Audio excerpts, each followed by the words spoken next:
दोस्तों, करोड़ों रुपए पानी की तरह बहाकर बड़ी बड़ी फिल्में बनाना अब सिर्फ बॉलीवुड के हिस्से का काम नहीं है। इंडियन टेलीविजन इंडस्ट्री भी अब इस तरह के कारनामे करने में माहिर हो गई है। ये टीवी की लोकप्रियता का ही नमूना है कि अमिताभ बच्चन और अनिल कपूर जैसे बॉलीवुड सुपरस्टार्स भी अच्छे खासे बजट के साथ बन रही सीरियल्स में काम कर रहे हैं। लेकिन दोस्तों, क्या आप जानते हैं कि टीवी इंडस्ट्री के इतिहास में ऐसे कई सीरियल्स आए हैं जिन्होंने कम बजट में होने के बावजूद कई बड़े बजट के सीरियल्स का रिकॉर्ड तोड़ दिया है और टीआरपी में नंबर 1 की पोजीशन बनाई है। इसलिए आज की हमारी इस वीडियो में हम आपको टीवी इंडस्ट्री के उन्हीं टीवी सीरियल से रूबरू कराने वाले हैं जिन्होंने कम बजट में होने के बावजूद अपनी दमदार कहानी और स्टार कास्ट से दर्शकों का मनोरंजन करने में कोई कसर नहीं छोड़ी और टीवी इंडस्ट्री के सबसे सफल शोज में से एक साबित हुए हैं। तो चलिए देर किस बात की, वीडियो शुरू करते हैं और जानते हैं कि कौन से हैं वो टीवी सीरियल्स। सबसे पहले बात करते हैं साल 2012 में कलर्स टीवी पर प्रसारित हुए शो मधुबाला एक इश्क एक जुनून की। शो की कहानी मधुबाला के इर्द गिर्द घूमती है जो फिल्म के सेट पर जन्म लेती है और इसी के चलते उसका नाम भी बॉलीवुड की सबसे आइकॉनिक अभिनेत्री मधुबाला के नाम पर रख दिया जाता है। पर एक फिल्मी बैकग्राउंड से ताल्लुक रखने के बावजूद मधुबाला एक पार्लर में काम करना पसंद करती हैं। सीरियल की कहानी के हिसाब से शो के सेट पर काफी कम पैसे खर्च हुए थे।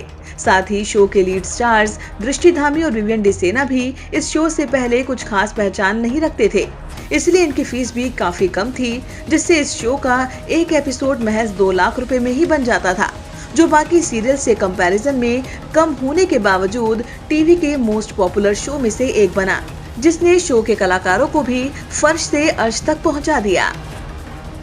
इस कड़ी में अगला नाम आता है सीरियल उड़ान का। साल 2014 में कलर्स टीवी पर प्रसारित हुआ शो उड़ान कलर्स चैनल के सबसे सफल शो में से एक है, जिसने करीब 6 सालों तक दर्शकों का दिल जीतकर टीवी पर अपनी जगह बनाए रखी। शो की कहानी और कॉन्सेप्ट काफी ज्यादा यूनिक थे, जिसमें जन्म से ही चकोर नाम की लड़की को पैसों के लिए गिरवी रख दिया जाता है, जो बड़ी होकर अपने गांव में बंधुआ मजदूरी की व्यवस्था के खिलाफ आवाज उठाती है। पूरी कहानी के हिसाब से शो का सेट यूपी के एक गांव में लगता है, जिसके चलते ये शो काफी कम बजट में बना था।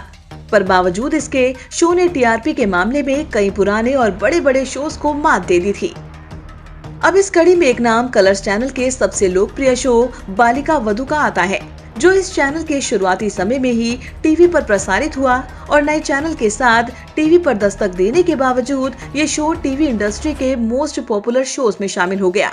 शो में हमें बाल विवाह जैसी प्रथा देखने को मिलती है, जिसकी शूटिंग राजस्थान के गांव में हुई थी और इसी के चलते शो का पूरा सेट राजस्थान में ही लगा और इसीलिए बहुत कम बजट में होने के बावजूद भी ये शो अब तक के सफल शोज में गिना जाता है, जिसने टीआरपी के मामले में शुरुआत से ही हर एक शो को पछाड़ा है।